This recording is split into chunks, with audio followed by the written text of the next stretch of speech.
Hi guys! For today's video, ang ulam natin is Bicol Express. So, piniprito ko lang yung baboy kasi ito yung mga ingredients. Bawang sibuyas, sili na red and green, tapos sitaw, tapos bagoong, tapos mama coco.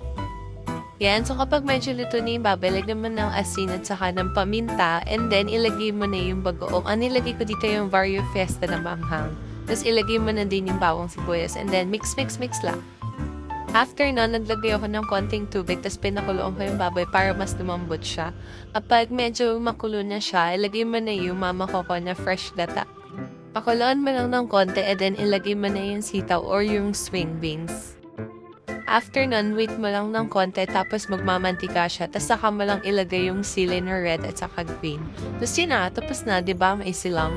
Parang lahat naman na niluluto ko, easy lang talaga. So yeah, papatikim ko na ulit sa asawa ko. At syempre, sarap na naman siya kasi maanghang to, favorite niya. Yun lang, bye!